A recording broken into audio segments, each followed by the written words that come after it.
the Shen Shan show where Shanice, my mom, and Shan the Pan interview with LGBTQ plus professionals and entrepreneurs.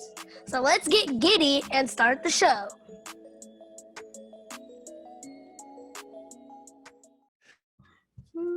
Alrighty, guys. Welcome to the Shen Shan show. I'm Shan. And I'm Shanice. And we have an amazing, really special guest, Mr. Luis Báez. Hey, Luis. So happy to have you on. We're really excited to get into your story and everything you've accomplished. And just give us a little bit of a rundown, an introduction about you, your background, where you're from. Give us a little bit about your life story. Oh, here we go. First things first, my name is Luis.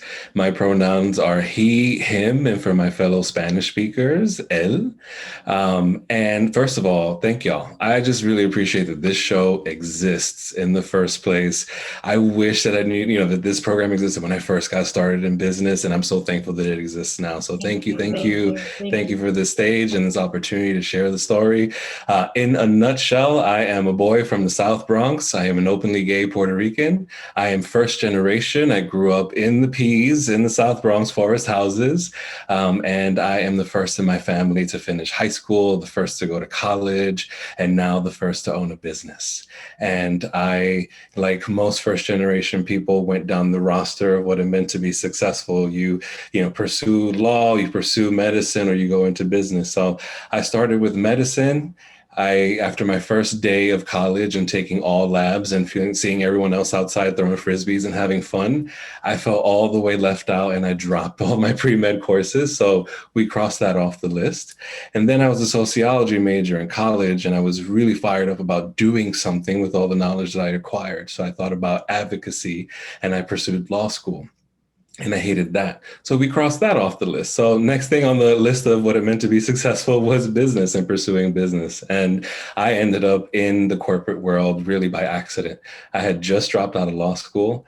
I saw what was going on in tech as an openly gay person working in a very conservative sort of industry in law.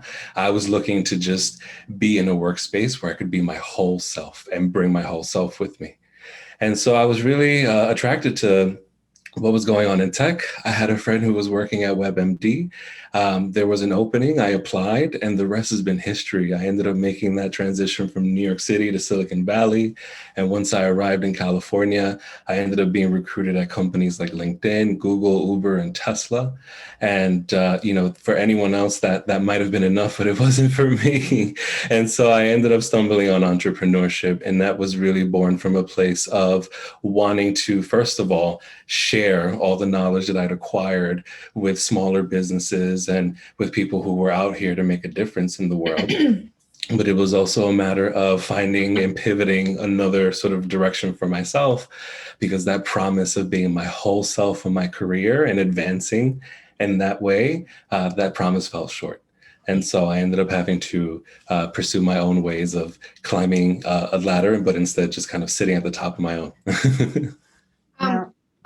Go ahead. I just wanted to ask, go back to the part about tech and being able to feel open, right? Mm-hmm.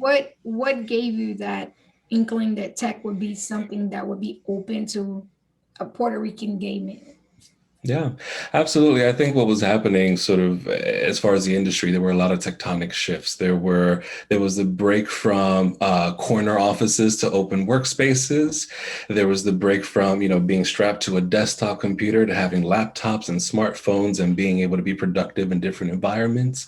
And then, of course, the visibility component of this. As you saw these companies coming up, you also saw women taking leadership positions. And then you started seeing Black and brown people taking in leadership positions. And of course, you mix that up with this very work environment and culture that they've been like exporting and creating. And it felt like the right place to be. And I worked in media, which, also felt like an industry where I could bring my whole self. Right. Awesome. So I love that. Congratulations on thank you. The road to entrepreneurship, being an entrepreneur, as well as all of the other milestones that you've accomplished. A lot of people wind up being that, first generation who's first to graduate high school, first to go to college. and funny enough, the part about your story that I really like is the fact that you hopped around, right? And so, and probably a lot of people wouldn't like that, but I like it. I feel like I'm a little bit similar. Yes, I where was just about to say that. I just feel like, especially what it seems like to me. Let me say this. What it seems like to me is that you're actually a serial entrepreneur, which I think that I am.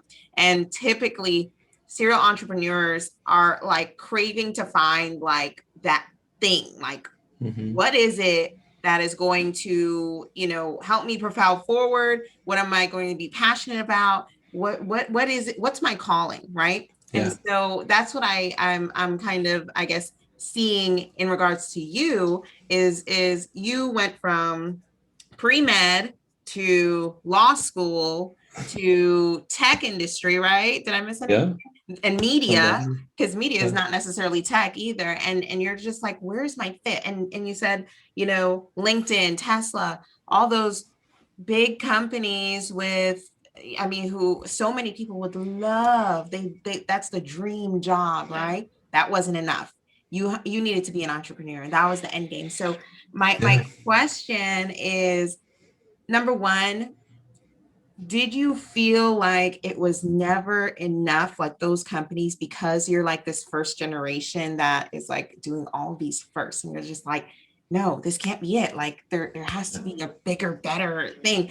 And my next question to that is, how did you view it in the moment, you going from these different areas one to the next? So, but we'll start with the first one. So how did you feel as a first generation, and the pressure that you may have felt? It doesn't necessarily mean that pressure was being put on you, but a lot of people take that on their shoulders, right?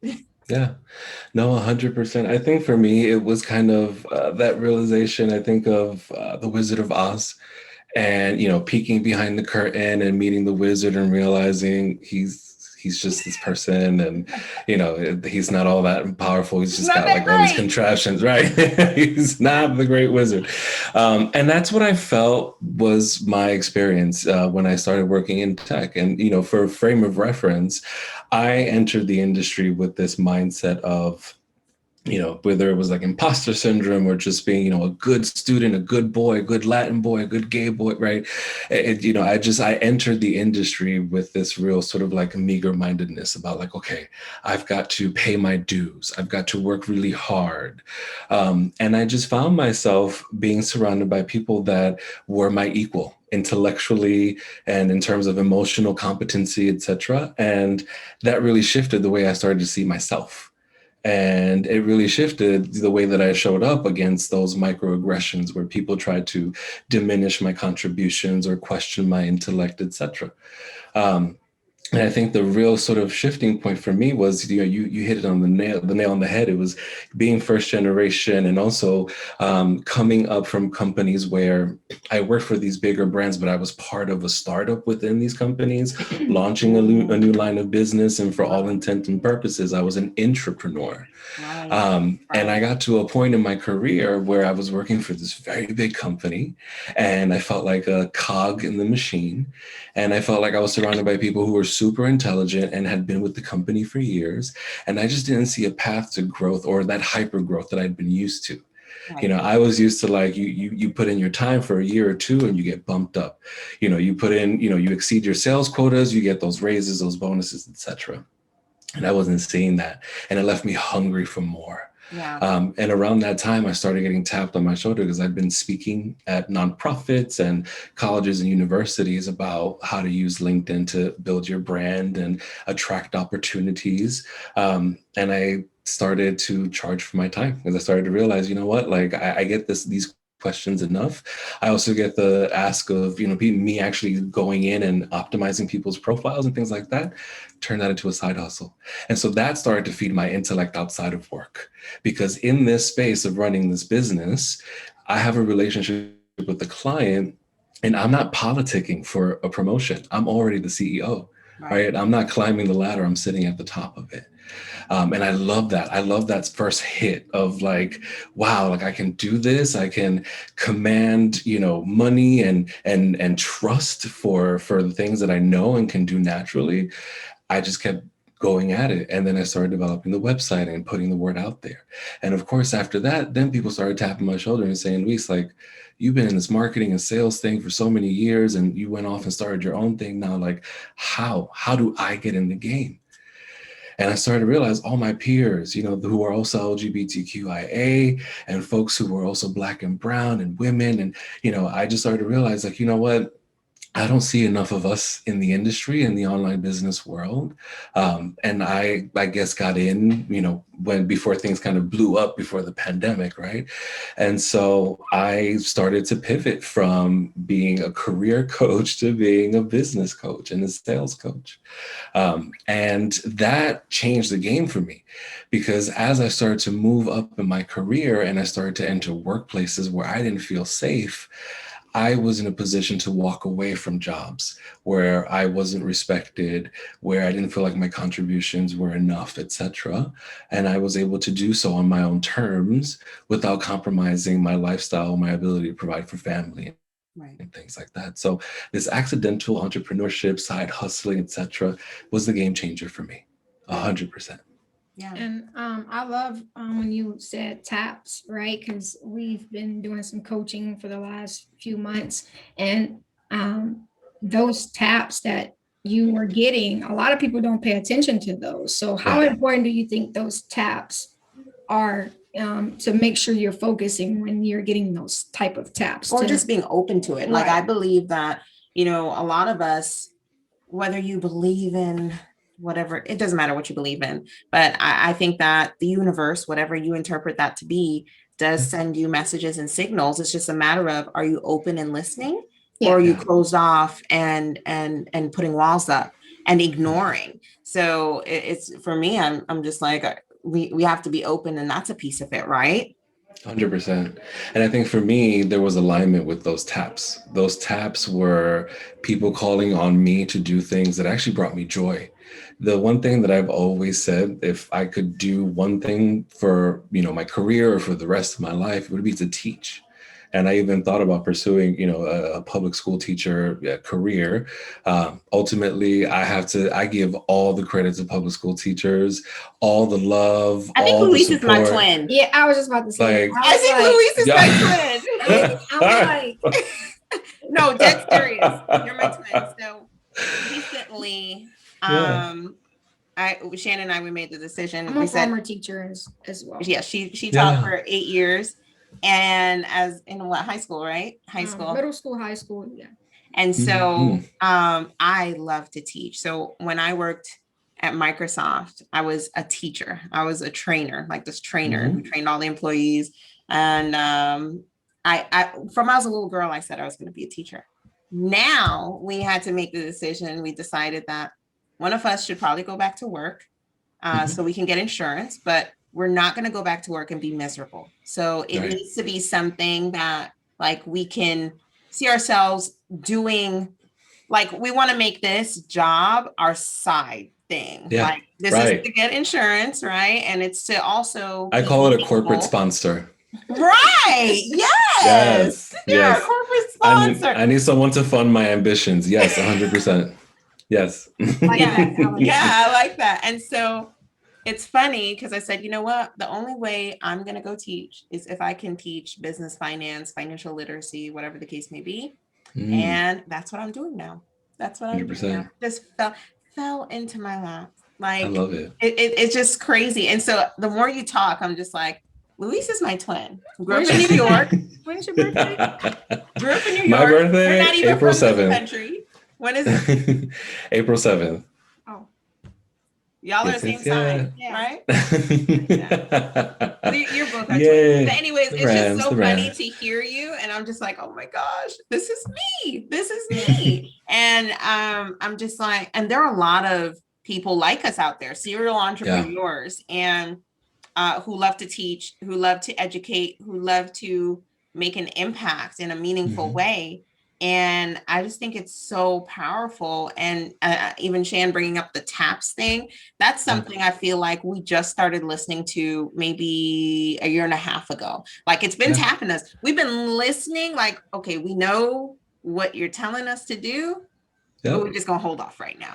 And then you just wait until it gets stronger and stronger and louder and louder. And that's why we even have this podcast. Like we've been getting these taps to do this podcast for years, since what, 2019? Yes. We have only known each other for 3 years, but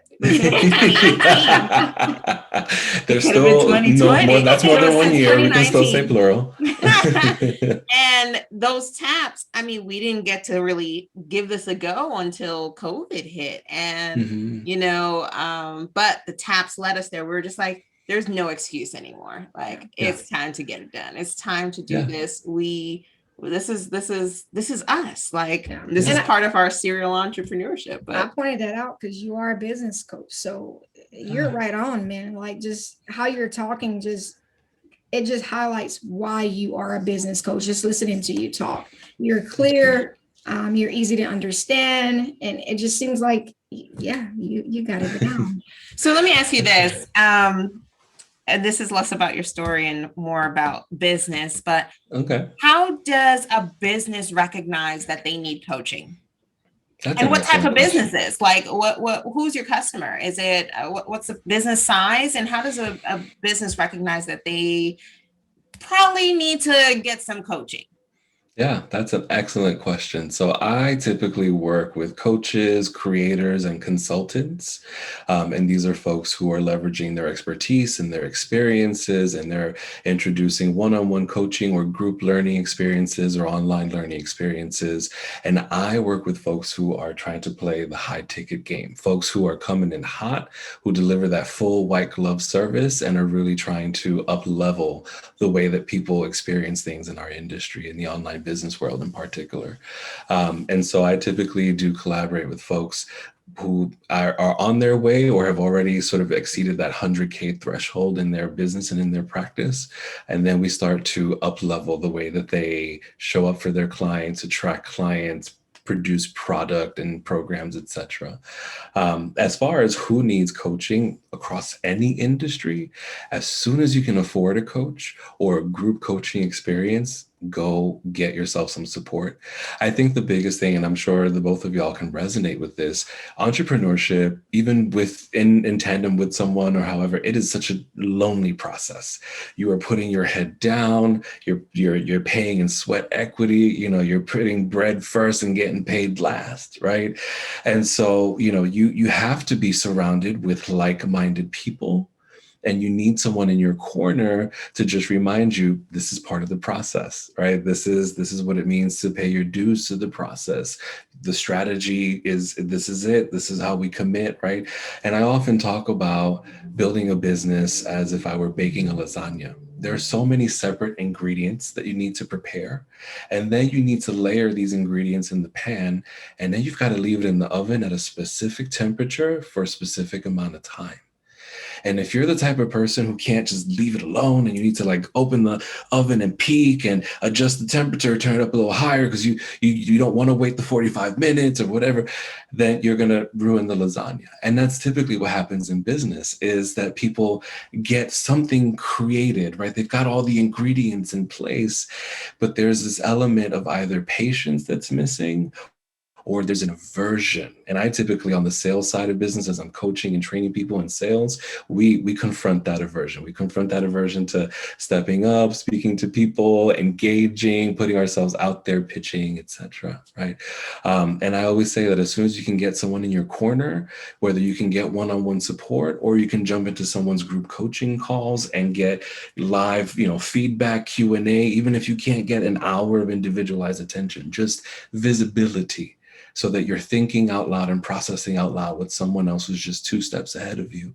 That will ultimately and tremendously benefit the business, because the one thing that every entrepreneur, I think, kind of suffers from, quote unquote, is we always feel like we're lacking in revenue. That's always a clear signal that you need a coach in your corner, right? And then there's that overwhelm that comes with wearing one too many hats. So if you are on the struggle bus and you need someone to pull you off and welcome you to delegation station so you can get cozy and catch your breath, that's another signal that you need a coach in your corner. So Right. that's typically I love what I that. advise folks. Yeah, no, that's awesome.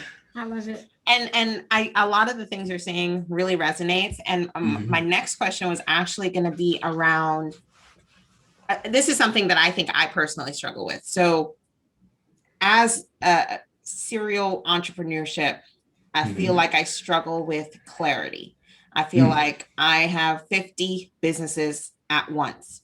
And I'm just like, it's not realistic for me to run 50 business. It's obviously not 50 businesses, but even if it's like, three businesses, even if they're related, they're three separate entities or three separate things that you're doing. And it's like, how do you help someone who's struggling? Or maybe you're not really helping someone who's struggling because, but I feel like it comes as you go, like as you build, you see other opportunities and other things that are attractive or may seem like you should add on. And so, how do you help people with the clarity piece? Because that is something that I feel like I struggle with, which lately I've just been like, you know what?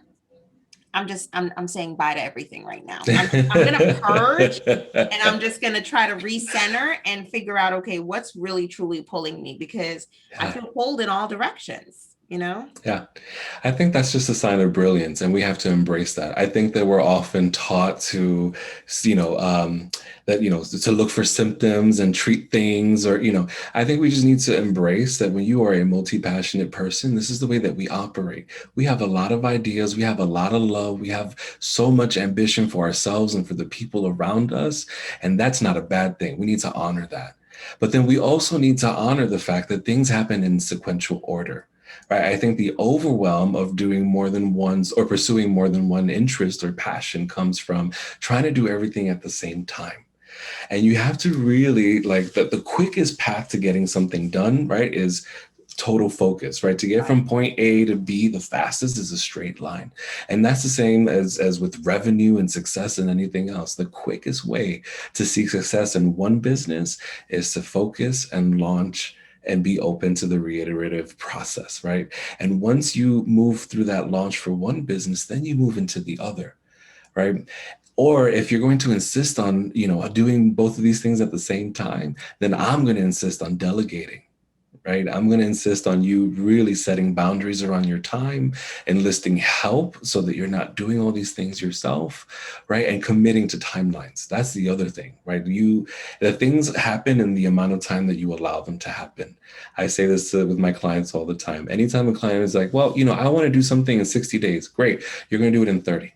We're going to start right there. Because if you do it in 60, that means you're going to wait till day 45 to get started. I need you starting now. Yeah. Right? Yeah.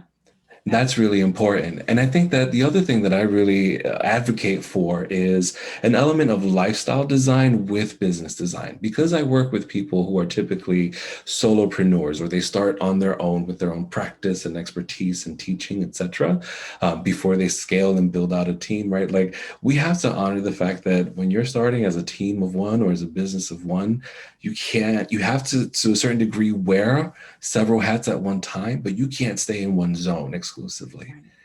Right. And we have to honor that as well.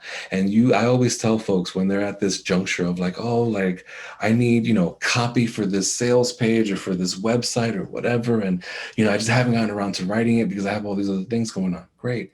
Is your purpose to be an attorney? Right? And to set up a practice online and attract clients this way? Or are you trying to be a copywriter now? Right? And you can spend the 3 to 6 months in mastering copywriting, or you can wait 48 hours and have someone just do it for you who's already in that lane of expertise. And I think that we need to embrace, particularly in the context of capitalism and this notion of self-determinism, right?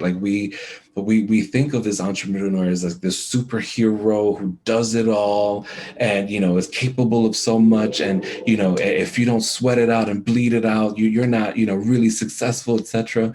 And I challenge people all the time. Your success as an entrepreneur is measured by two things: the growth of your revenue and the growth of the people that you bring up with you, creating jobs. Right? If you are standing in the way of that, then and holding those cards, really close to your chest, then you've missed, what it is and what your job description is as an entrepreneur. I love that you said that, because exactly what I'm actually talking to the kids at school. I'm teaching high school seniors. The name of the course is College and Career, which doesn't necessarily have a defined curriculum. So I'm doing like financial literacy and life skills and stuff like that. As a guest, right? And so I am teaching them. I asked them, I think a couple of weeks ago, I was like, have y'all ever heard the saying, you're the average of the 5 people you surround yourself with? Yep, I've heard that. Yeah. And most of them haven't heard it. And so I think it's really important, because you need to have others that are on a different level from you, right? So a different level, a higher level in some aspects, right? It could be emotional intelligence, it could be career, it could be financially, it could be relationship wise, it could be in so many different levels. But you need a couple people who are at a higher level than you, and then you need a couple people that are potentially at a lower level from you. And the purpose of that is so you can bring them with you.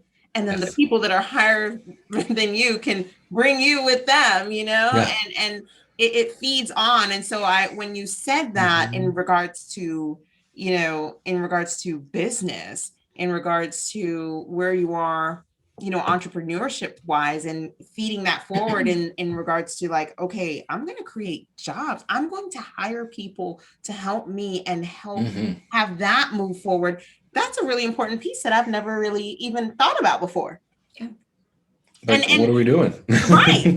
And I'm like, even as a function of, Shannon and I were really involved with our local chamber, and that's what that's all about, LGBTQ chamber. Yes, the Greater Houston LGBT Chamber of Commerce. Okay. Yes. So we're really involved there, and you think about it, and that's exactly that. Like, it doesn't always mean that you're hiring an employee per se, but we're going to utilize the services and the products of those other businesses around us and create those jobs, create those, the basically streamlining your revenues through other businesses that are going to grow with you.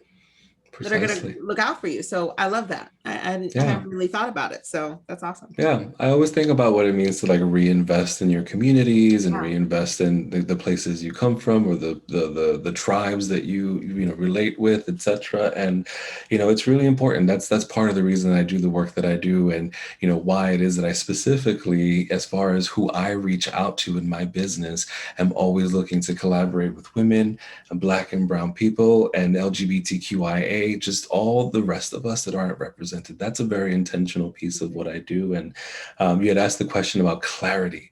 And I think that clarity comes through engagement. You mentioned like being surrounded by people ahead of you, but also people who are just 2 steps behind you.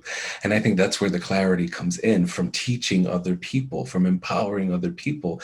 You're getting that validation that you're ish. You're getting the recognition of being able to support someone else. And you build that confidence and that clarity from uplifting other people with you.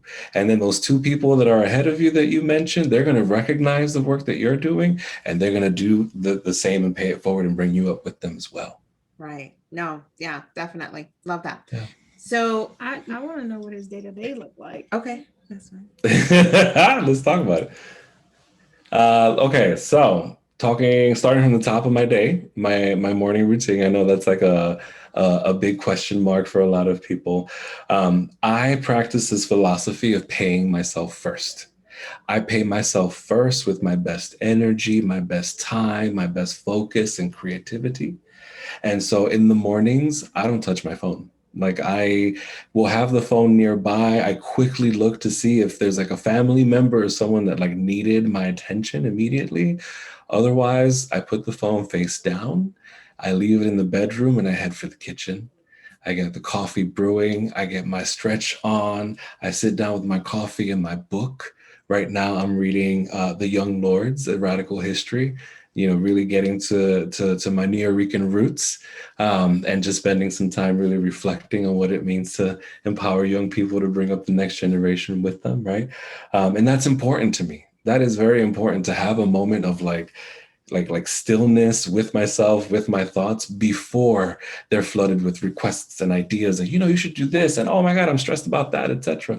If I'm not strong mentally and physically first thing in the morning, then I can't maneuver through the day. So, I have my moment with my coffee, my book, and then I do my little yoga. I've also gotten into like VR boxing lately, get the heart rate up. And I do that first VR, thing. huh?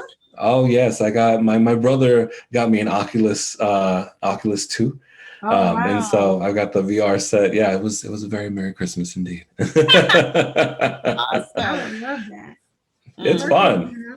Oh my gosh. Oh yes, making the plug. Here we go. It's available online. Also Next day shipping. Also that's funny. No, that sounds awesome. I was just saying to Shan, I think yesterday, I was like, I need to get back to my morning routine. I've been so way off. I was like, I was my best when I had my routine down. Like I'd get up, I would, be able to kind of refresh, go to the kitchen, make some tea, put on YouTube, probably like a gospel station or something of that sort, and just listen to music, read, do a little stretching or exercise, and then shower and get on with my day. And that was when I think I had the most clarity, and the best energy as well, was when I was doing that. And I was just like, man, that to start your day off like that is really refreshing. And it's hard sometimes to get into the routine. But once you have it, it's like, I remember when I had gotten it down, I was getting up at like 5:30. When I'd gotten it down, I wanted to wake up. I was getting up sometimes at like 4:30. I'm like, is it time yet? Like, I'm ready. I was still dreaming. Can I tell y'all my secret weapon? Yeah. I'm a bit of a nerd, and I'll totally disclose that. So I have Google Home throughout the apartment, and I got the little Google Assistant speaker right by my bed.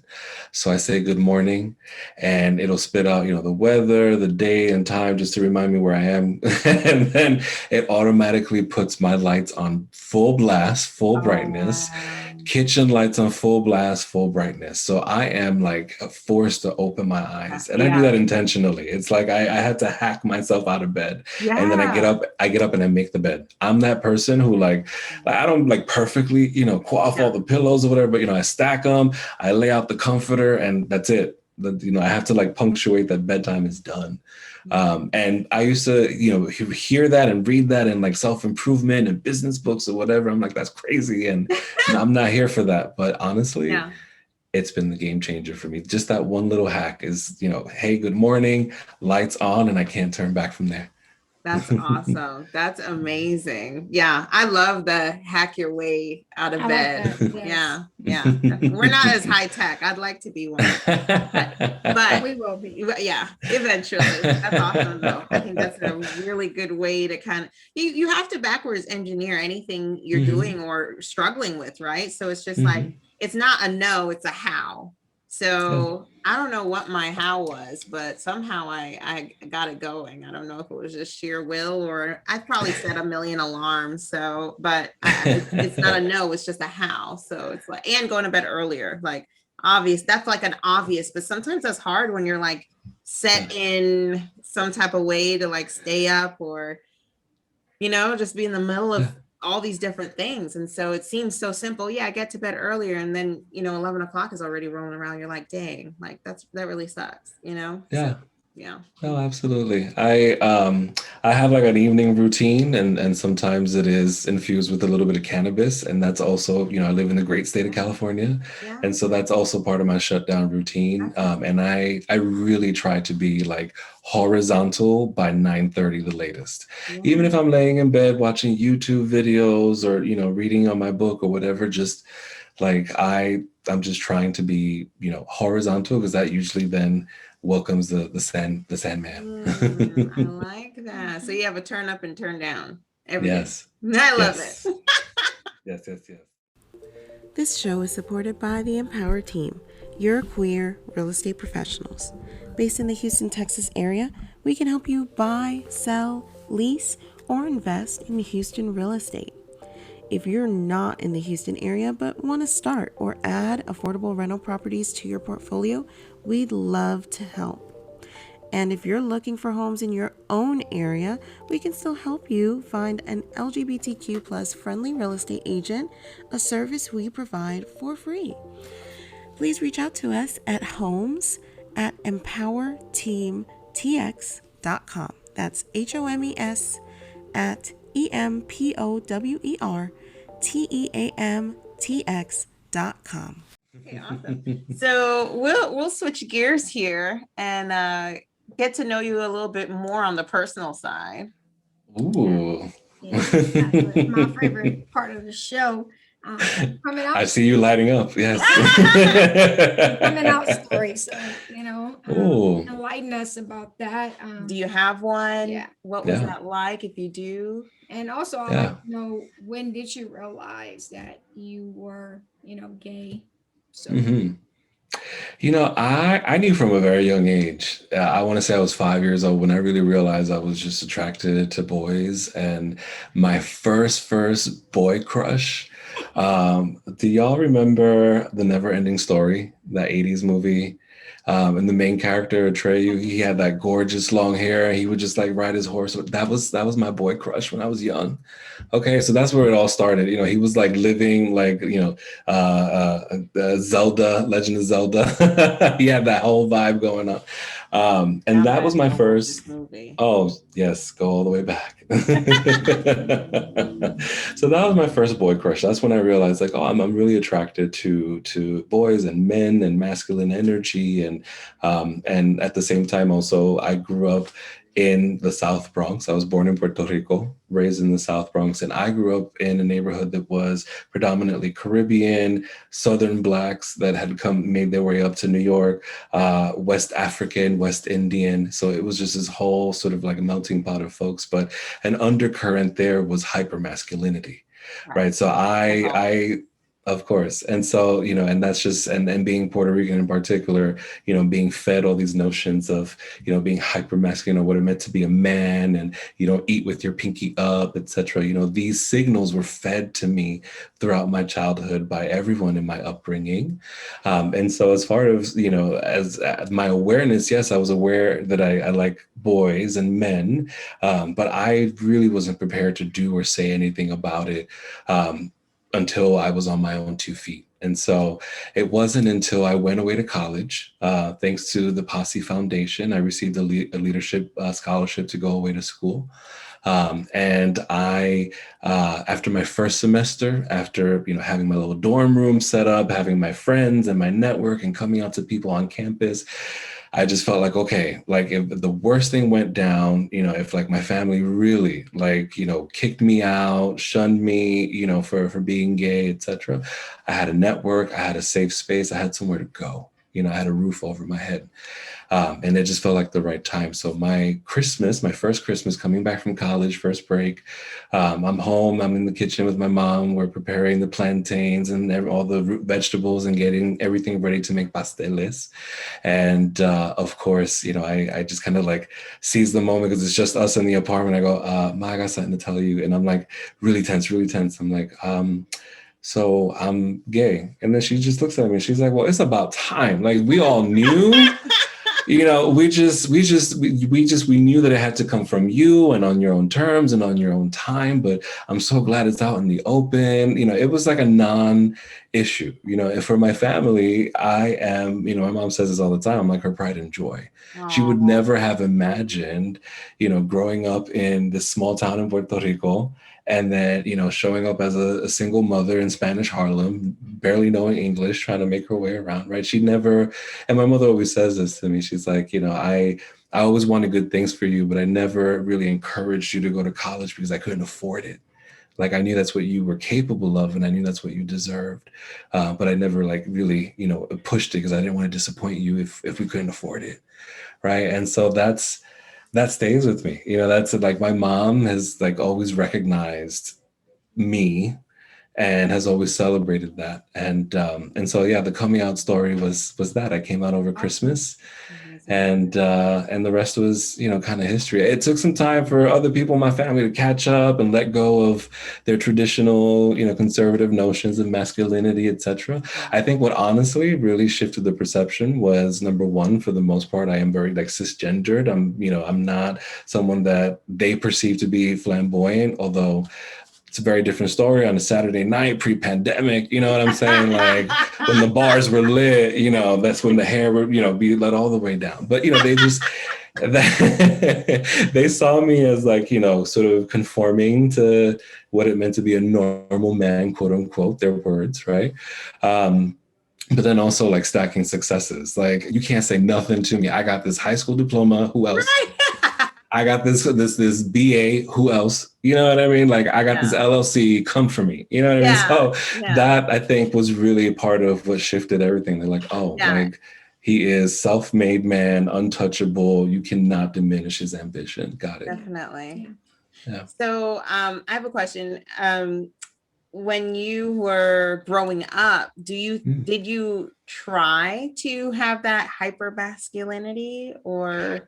Oh, you better believe the baggy jeans, the Timbs. I had the like FUBU Mecca shirts. I'm wearing my Yankees like pullover hoodie right now. You know, Yankees gear. Yeah, absolutely. You know, I'm a boy from the Bronx, so I definitely, you know, was keeping up with, you know, all the threads, all the trends, and you know, definitely, I don't remember being in a queer space, like a gay bar or a drag show or anything like that up until the summer before college. At that point, I had already connected with some of my like college buddies and I had made friends and stuff like that. We were hanging out in the city.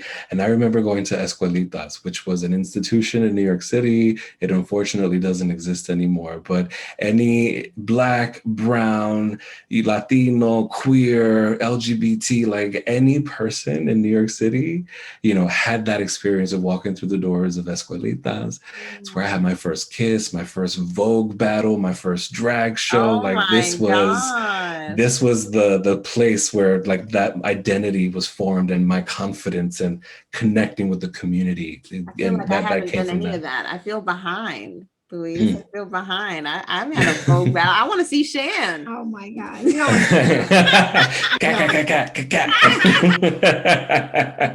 Right. And then I have one more question and then you can question away. Were there any points in time where you look back and you feel like your mom may have signaled to you like it's okay, like you can't, you're safe with me? Because obviously she was all about it. She's just like, finally, like, damn, when are you gonna tell me? So looking back, obviously you probably didn't see any of those signals before that moment. Mm-hmm. Do you remember any of those signals now? If she had sent any of them?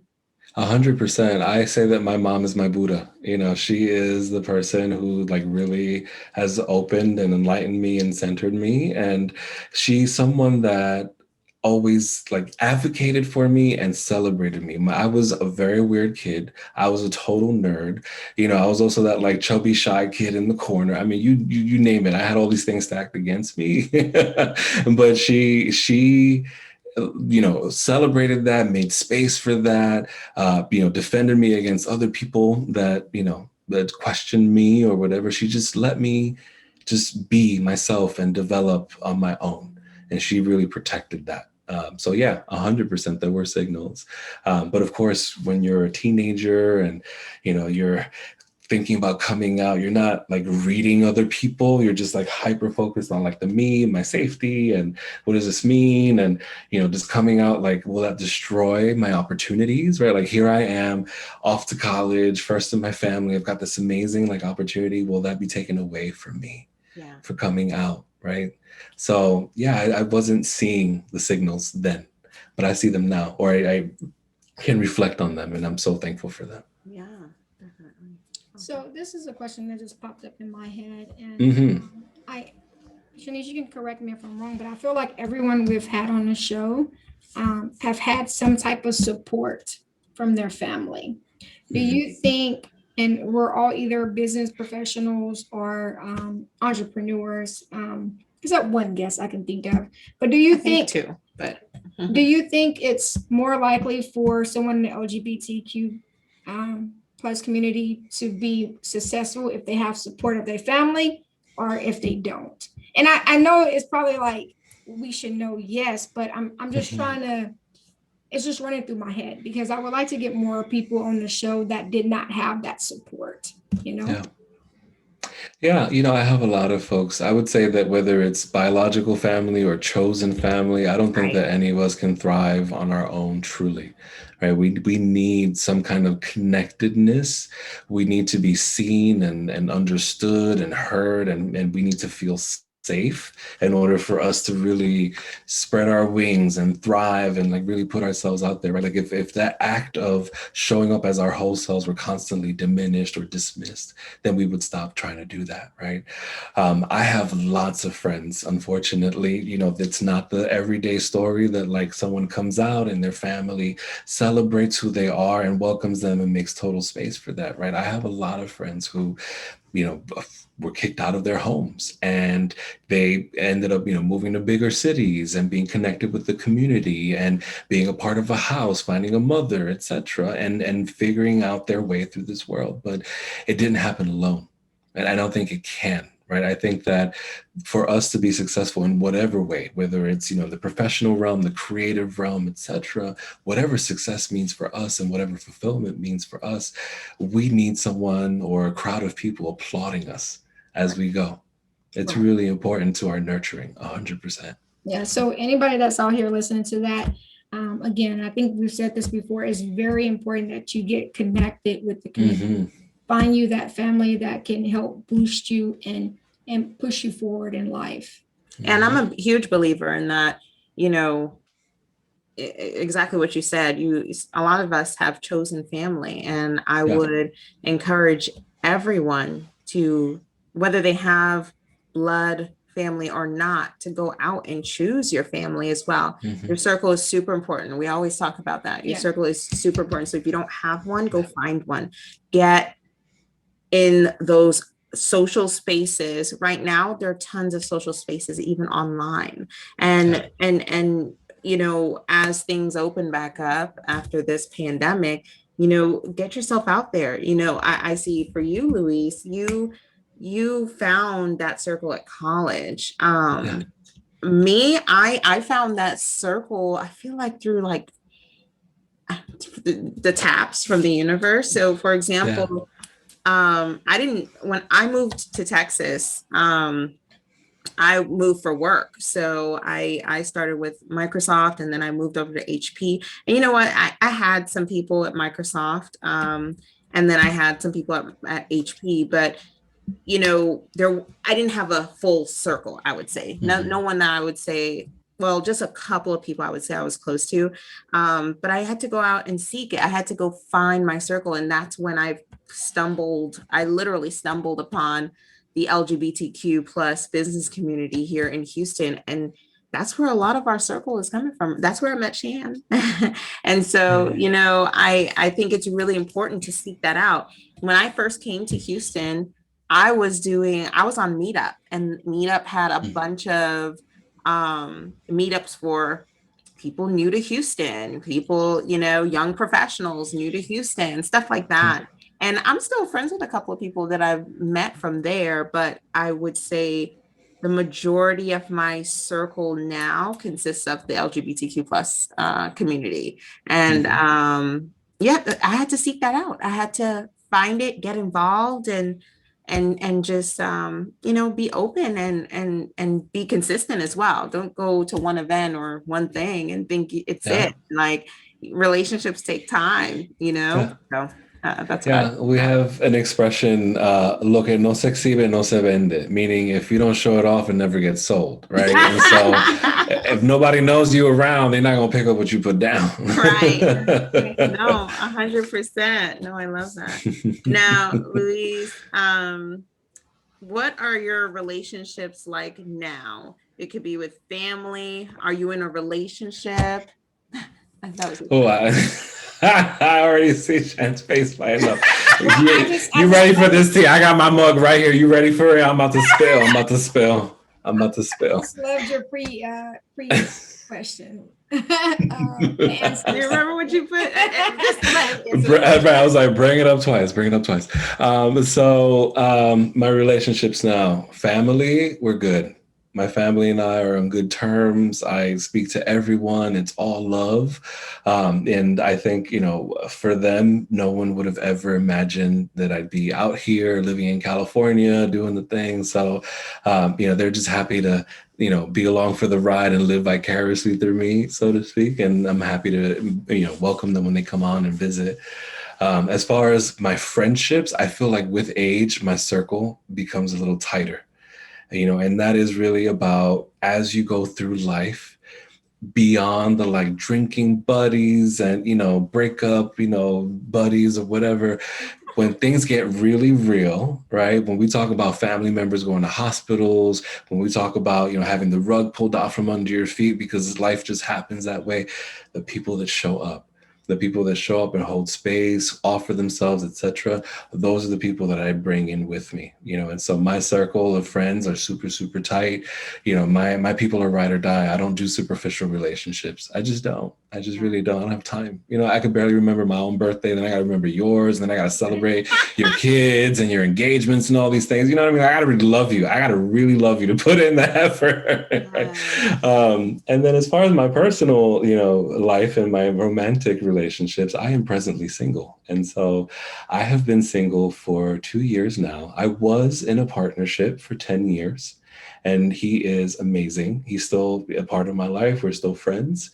We just reached a point where we realized that, better as friends than partners. And rather than force it and, try to, put the square in the round peg or whatever the expression is, we just embraced where we were.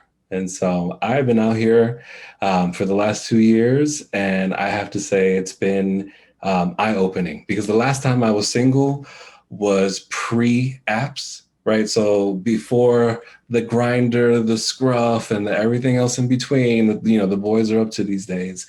I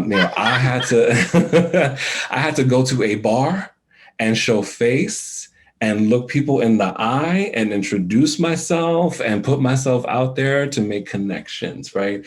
And it was a very different game, because we also didn't have the legislation supporting our lifestyles. We didn't have the kind of visibility that we do now with Logo and RuPaul's Drag Race and all these things, right? So, it was very different, because when I was in the relationship, my gay friends were other gay couples, right? I wasn't hanging out with other single, guys. It just wasn't the vibe. And so I came out, of this relationship. I was ready. I showed up at the bar, I had my cute little tight jeans on. I was looking and smelling good, had the beers, slicked. I was ready to see what was good, see what was on the menu. But the game had completely changed. Wow. The game had completely changed. So here I am sitting at a bar giving some dude eye because, I think he's fine and he thinks I'm fine. My phone is chirping. He's not stepping to me. He's dropping messages from across the room, and I'm realizing this is what it is now. Okay. Really? Wow. It is a different ballgame. Not always that way, but more often than not. Wow. And so I feel like I came out all over again. There was like the pre-relationship and post-relationship, gay life, very different lifestyles, and also different coasts.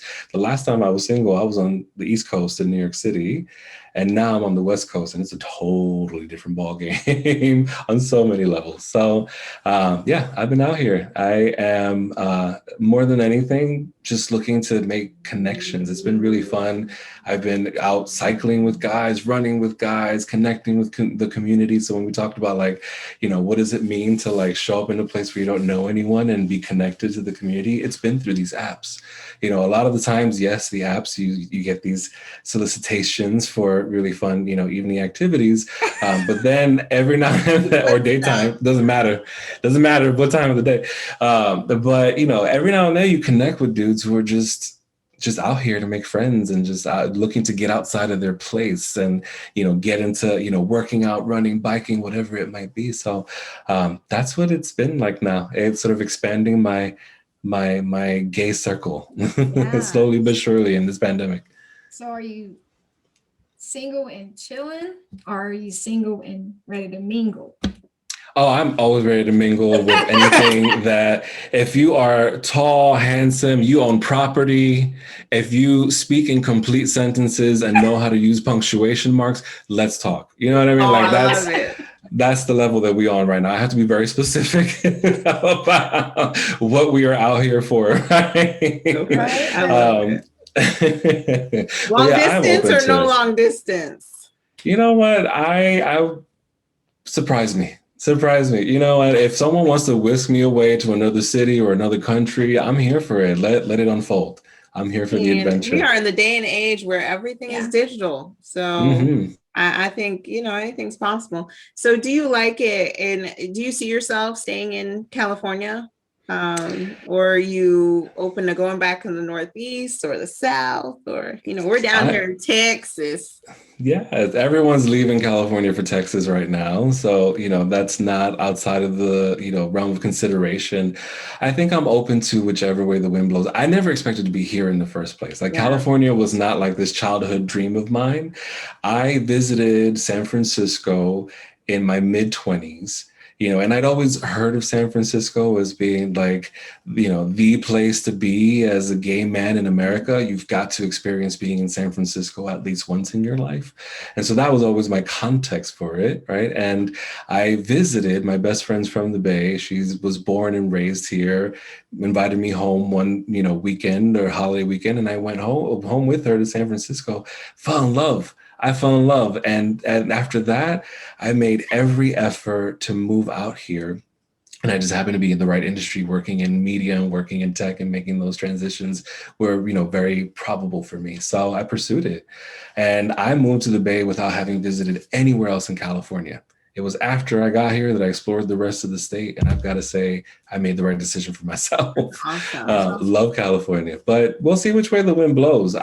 I'd be open to living abroad. What's up with Amsterdam? What's up with Tokyo? Like, you know, I visited a couple of amazing cities around the world that I feel are very much my vibe, and I'm open to it. Yeah, that's awesome. Every time I feel like we do an interview with people just like Louise, I feel so behind. I'm like, geez, what am I doing with my life? I need to go overseas. Yeah. You know, my best friend, she's a flight attendant. So she has gone literally like pride hopping throughout all these different countries. Love I'm like, that. Man, yeah, like she's experiencing life pre-COVID, you know, and I'm over here. I mean, I'm good with my local community. You know what? I love my Houston. I'm good with it. I'm good with my LGBTQ here. Because, man, there's still so much work to be done. You know what I'm saying? 100%. Like, and for Houston, sometimes I look at it and I'm like, Houston is the 4th largest city in the United States. And we are way behind as an LGBTQ plus community, as a business community, especially. And I don't know if you see that where you are, but I'm just like, we have a lot of work to do. We need to bring the business community to the forefront so we can do exactly what you were saying before, which is, you know, help hire those that need to be hired and get help from those that are willing to give it. And I feel like there's still a huge gap. And as I'm sure as a business coach, you're seeing some of that, and you're you're trying to put those pieces together and you know, take charge in that arena, you know. I advocate collaboration over competition all the time. Right. Like, let's really put things in perspective. You know, you can compete and compete and compete for the biggest slice of the pie. And you're going to be off in the corner with, you know, 3/4 of this pie and no one around you to enjoy it with. Right. Yeah, That's I that's completely time. agree with that. What is the value in that if you see it all the time, even in the movies a lot of time. And that's why I feel like it's not about money for me. Any of this, any of life is not about money. It's not about status. It's about relationships, and it's about what we're creating together. You know, that's what it's about to me. It's about enjoyment. What's it worth if you don't have anyone to enjoy with, if you don't have anyone to connect with, if you can only connect on a superficial level? Like, what is that? You know, we were 100%. watching what was the name of that show we were watching? And it was with the Asians on, it was on Netflix. It's like Asian people who are really, really rich. Crazy Rich Bling Asians. Empire. No, not the Bling movie. Empire. Bling Empire. Bling Empire. Oh, I've seen it's been recommended. I haven't clicked yet. Okay.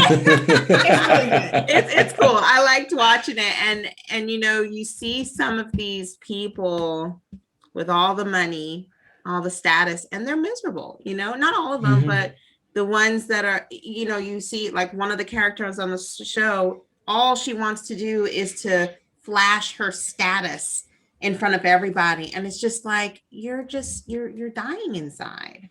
Yeah. Because you don't have anyone to really you don't even have the emotional intelligence to connect with anyone on a deeper level. So anyways, that is it. Yeah. No emotional intelligence, no sense of purpose, and also no connection to like producing of things. Like, how can you appreciate a meal truly if you weren't witness to its preparation or involved in its preparation, right? If you're so hands off and so removed from that, that you never really appreciate what's in front of you or the effort that it took to even like grow and produce the ingredients or the interconnectedness that we all have relative to just something as simple as, you know, a plate of food on the table. And I think that, you know, this is why I really encourage folks to think about, especially now, there's so many examples of like social entrepreneurship.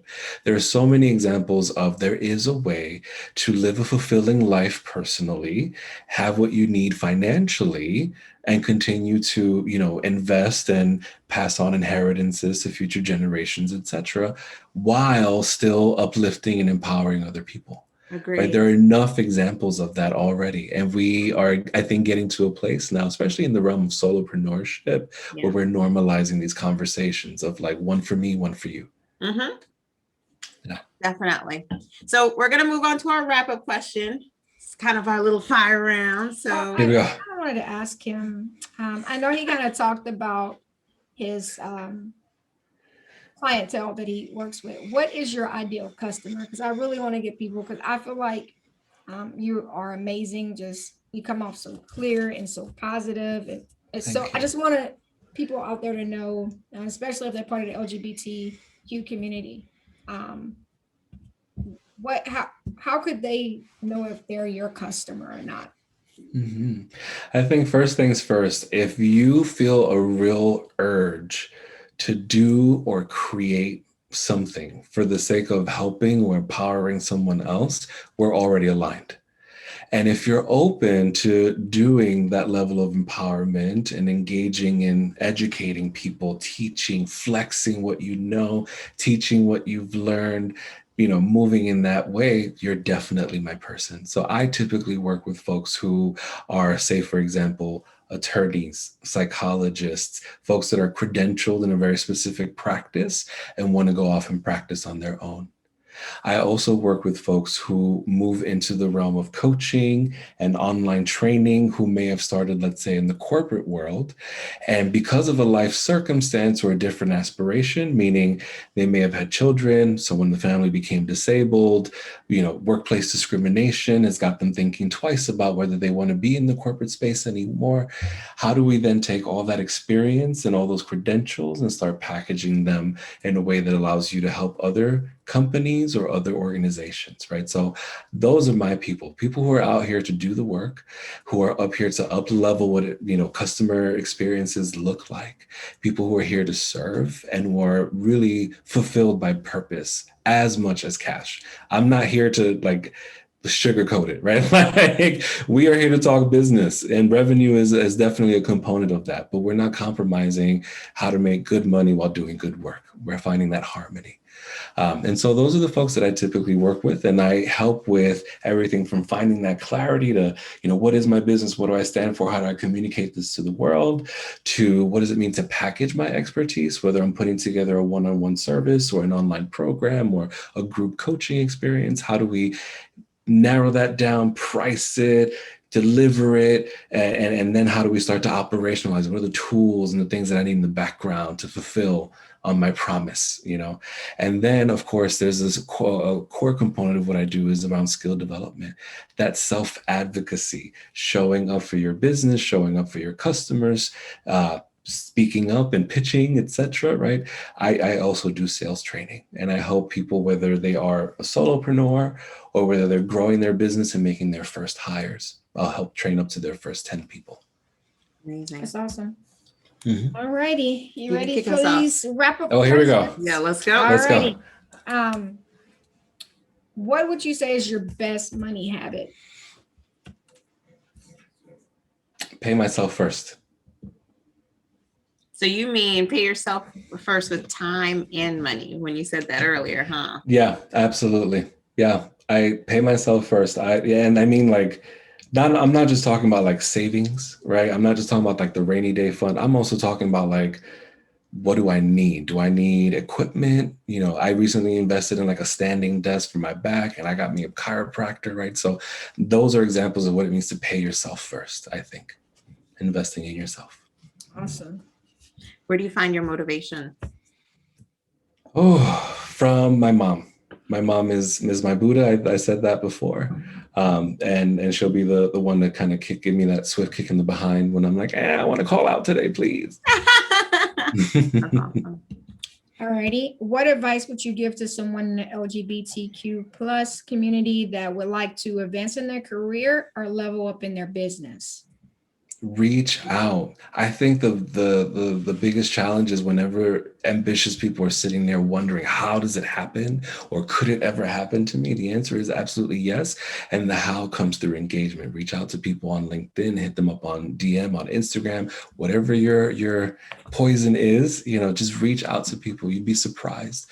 So many people get solicitations for, buy my product or sign up for my thing, but you'd be surprised the level of responses that you'll get when you ask for advice and when you ask for support. Yeah, I love that. And also don't be discouraged because someone did not, they kind of rejected your outreach. There are so many more people out there. It doesn't even matter. Don't let it phase you. It just wasn't the right fit and wasn't the right energy. So I love that. Right. Do you have a favorite book or podcast? My favorite business book lately is Building a Story Brand by Donald Miller. That's where I start a lot of my business clarity conversations when folks are like, I don't know what I do or who I do it for. As far as a book where I am right now getting a lot of strength from personally is The Young Lords, A Radical History by Joanna Fernandez. And just reading about the Young Lords organization, the work that they did to uplift their community has got me thinking about how I up-level and show up in my business. Alrighty. What do you like to do in your spare time?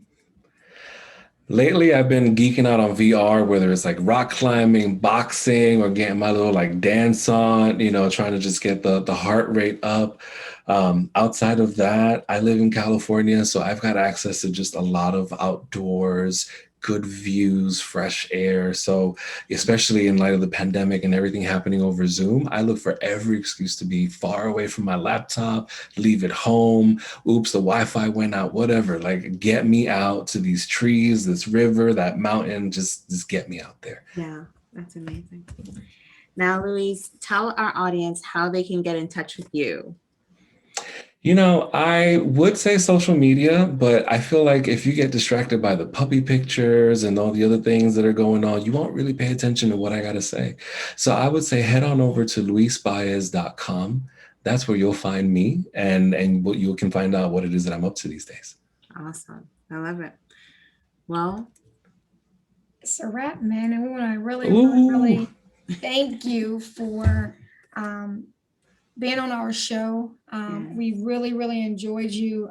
We enjoyed all of our guests, but today I just fresh breath of fresh air.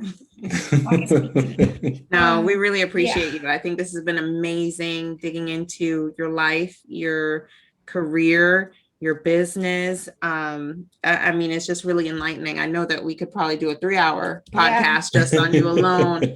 But we'll do a part 2. Yeah, right. But just from what we learned about you today, I mean, it's been amazing. We love getting to know people, and you're definitely a light. And we just love that you've taken the time out to be a guest for us and to be pushing forward to sharing these stories to our community and showing what we can do and what we can come together to do, and how you can be a success and what you've gone through in life and how it builds you to be stronger, right? So we really appreciate you.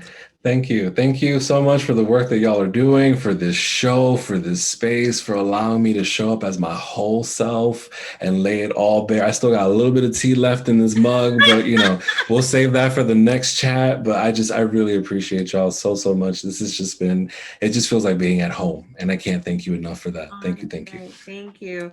All right. So we will see you next time, Luis. Want to remind everybody to make sure you go over to Luis. Not Luis, luisbaez.com. Yeah. luisbaez.com. It's okay. I got you, honey. Yes. We still getting back into the flow of things today. And also, guys, make sure you go like, subscribe, and share our videos and podcasts. We really appreciate the support. And and we're out. Thank you. Thank you. Thanks for watching. Like, subscribe, and share the video to your friends. In the comment section down below, write how good the video was. And if you're listening to the podcast, make sure to hit a 5-star review.